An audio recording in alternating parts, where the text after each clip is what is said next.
8 মাসের একটা শিশু বাচ্চাকে পাতিলের ভেতরে উঠাইয়া পানির মধ্যে ভেসে দিয়েছে, সেটা প্রশাসনের ভাইরা উদ্ধার করেছে।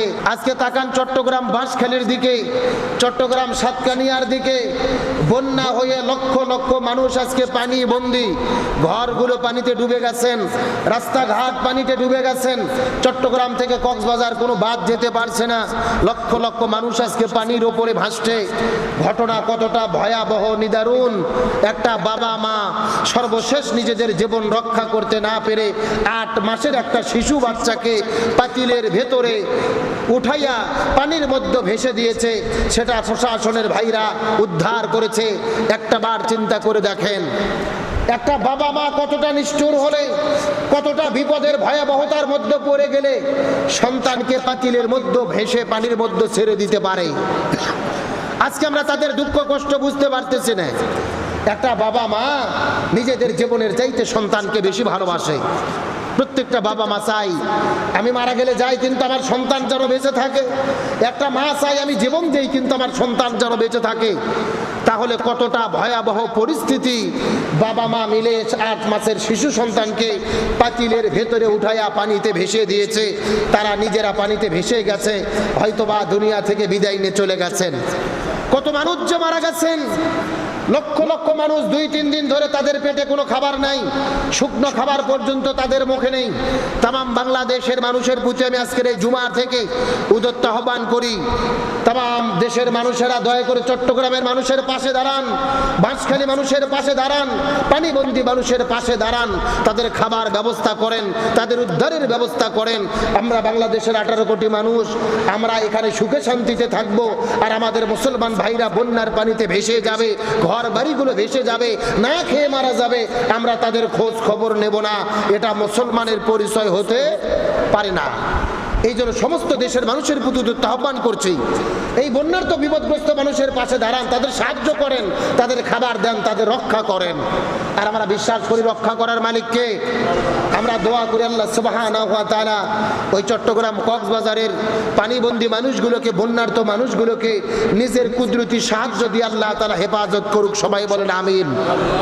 তার কারণ একজন মানুষের বিপদে আর একজন মানুষ পাশে দাঁড়াবে, এটাই হলো আল্লাহর বিধান, এটা হলো আল্লাহ তাআলার হুকুম। আপনি শুধু নিজে ভালো খাবেন, নিজে ভালো করবেন, নিজে ভালো থাকবেন, কিন্তু পাশের মানুষের খবর নেবেন না, দেশের মানুষের খবর রাখবেন না, এর নাম মুসলমান নয়। বরং বিপদে একে অপরের পাশে দাঁড়াতে হবে। কার হুকুম?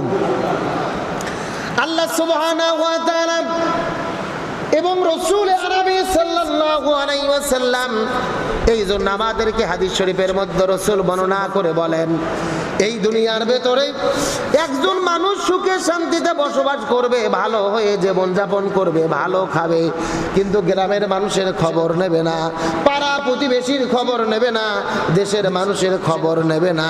এ প্রকৃতপক্ষে মুসলমান হতে পারে না। বরং প্রকৃতপক্ষে মুসলমান যারা হবে, একজনের বিপদে আরেকজন পাশে দাঁড়াতে হবে। এটাই হলো মুসলমানদের পরিচয়। একজনের বিপদে আরেকজন পাশে দাঁড়াতে হবে, এটা মুসলমানের পরিচয়, এটা ইমানদারদের পরিচয়, এটা খাঁটি মুমিনের পরিচয়। আল্লাহ তাআলা আমাদের সকলকে খাঁটি মুমিন হওয়ার মতো তৌফিক দান করুক। সকলে বলেন আমিন। আরো জোরে বলেন আমিন। আর এই পৃথিবীতে যদি আমরা সফল হতে চাই, আল্লাহ সুবহানাহু ওয়া তাআলা আমাদেরকে দিয়েছেন জীবন্ত ব্যাখ্যা গ্রন্থ, যেই কোরআনের মধ্যে রয়েছে আমাদের জীবনের সকল সমস্যার সমাধান। আমরা যখনই বিপদে পড়ি না কেন, আমাদের কি করতে হবে, আমাদের করণীয় কি, আমাদের করতে হবে কি, কখন কি করা দরকার, এটা কোরআনে আছে না নাই? একটু সবাই কথা বলেন, কোরআনে আছে না নাই? লিকুল্লি তিবিয়ানান, এই কোরআনের ভেতরে সমস্ত সমস্যার সমাধান রয়েছে। ব্যক্তি জীবন, পরিবার জীবন, সমাজ জীবন, রাষ্ট্র জীবন, আপনার কি প্রয়োজন সব আল্লাহ তাআলা কোরআনে দিয়েছে। এমনকি যদি আপনি চান এই পৃথিবীর যে কোনো মানুষকে আপনি জবাব দেবেন প্রশ্নের, সেই জবাব আল্লাহ তাআলা কোরআনে রেখেছে। চিৎকার করে বলেন না আল্লাহু আকবার। আর এই কোরআনের সাথে যাদেরকে সম্পর্ক থাকবে, কোরআনের সাথে যারা সম্পর্ক রাখবে, তাদের ফজিলত মর্যাদা বৃদ্ধি করে দেবেন কে?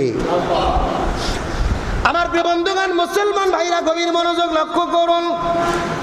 রাসূল আরবি সাল্লাল্লাহু আলাইহি ওয়াসাল্লাম হাদিস শরীফের মধ্যে বলেন, একজন মানুষ যখন দুনিয়া থেকে বিদায় নিয়ে চলে যায়, একজন মানুষ বিদায় নেওয়ার পরে এই মানুষের লাশ যখন কবরের মধ্যে রাখা হয়, কবরের মধ্যে রাখার পরে মানুষ যখন কবর ছেড়ে যাওয়া শুরু করে, কবর ছেড়ে রওনা করার পরে মানুষ 40 কদম পার হয়ে যাওয়ার আগে ওই কবরের মধ্যে দুইজন ফেরেশতা নাজিল হয়ে যায়।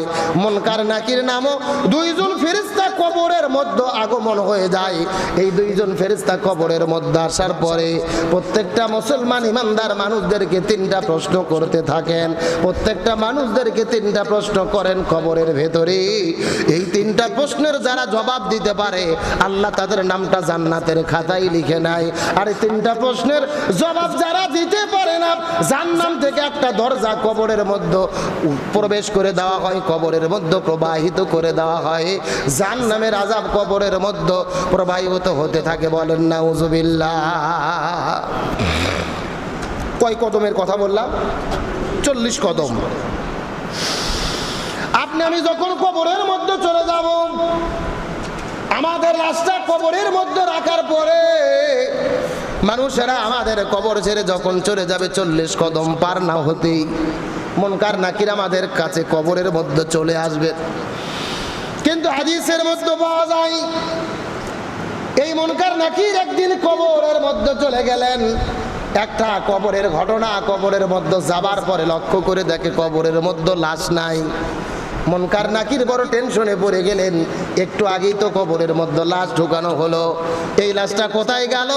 লাশটা খোঁজাখুঁজি করার পরে যখন পাই না, লক্ষ্য করে দেখে কবরের মধ্যে একটা পাখি দেখা যায়, একটা সবুজ রঙের পাখি কবরের মধ্যে ঘুম পাড়তেছে। লক্ষ্য করে দেখার পরে মুনকার নাকির জিজ্ঞেস করে বললেন, এ পাখি, কি তোমার পরিচয়? কোথায় থেকে কবরের মধ্যে এসেছ? তোমার পরিচয় জানতে চাই। আর তুমি বলো তো দেখি, এই কবরের ভেতরে কিছুক্ষণ আগে একটা মাইয়াতকে দাফন করা হলো, ফুলান ইবনে ফুলান, অমুকের ছেলে অমুক, অমুকের ছেলে অমুক, তার খবর জানো নাকি? এই লাশটা কোথায় গেল জানতে চাই। সঙ্গে সঙ্গে পাখির জবান খুলে গেল। সবুজ পাখি ডাকতে বলে, হে মুনকার নাকির, তোমরা যাকে খুঁজতেছ ওই লাশটা আমার এই যে ডানার নিচে প্রশান্তির ঘুমাইতেছে। চিৎকার করে বলেন না সুবহানাল্লাহ। মুনকার নাকির কবরে যাওয়ার পরে লক্ষ্য করে দেখে কবরের মধ্যে পাখি, লাশ খুঁজে পাওয়া যাচ্ছে না। পাখিকে জিজ্ঞেস করলেন, পাখি কোথায় তোমার বাড়ি? কেন তুমি কবরে এসেছো? আর আমরা তো এসেছি সওয়াল জবাব নিতে, সেই লাশটা কোথায়? পাখি জবাব দিলেন, তোমরা যাকে খুঁজতেছো সে আমার রহমতের ডানার নিচে প্রশান্তির ঘুমাইতেছে। সুবহানাল্লাহ বলে। মুনকার নাকির জিজ্ঞেস করবেন, এ পাখি, দুনিয়ার ভেতরে আমরা কোটি কোটি মানুষের সালজাব নেওয়ার জন্য কবরের মধ্যে যাই, প্রতিদিন হাজার হাজার কবরের মধ্যে আমাদেরকে যেতে হয়, কোনোদিন তেমন ঘটনা ঘটে নাই, আজকে এমন ঘটনা কেন ঘটলো বলো তো দেখি, তোমার পরিচয় দাও, জানতে চাই। সঙ্গে সঙ্গে পাখির জবান খুলে যায়। পাখি ডাকতে বলে, মুনকার নাকির রে, আমি হলাম আল্লাহর কোরআন। এই ব্যক্তিটা আমাকে দুনিয়ায় কোরআন পড়েছে, কোরআন বুঝেছে, কোরআন দিয়ে আমল করেছে। আমার সঙ্গে দুনিয়ার মধ্যে মহব্বত রাখার কারণে আমি কোরআন কবরের ভেতরে আমি সঙ্গী হয়ে কবরের মধ্যে প্রবেশ করেছি সবুজ পাখি হয়ে। আর আমার রহমতের ডানার নিচে তাকে ঘুমায়া দিয়েছি, প্রশান্তির ঘুম তিনি ঘুম পাড়তেছে। খবরদার তার ঘুমের ডিস্টার্ব করা যাবে না। লিল্লাহ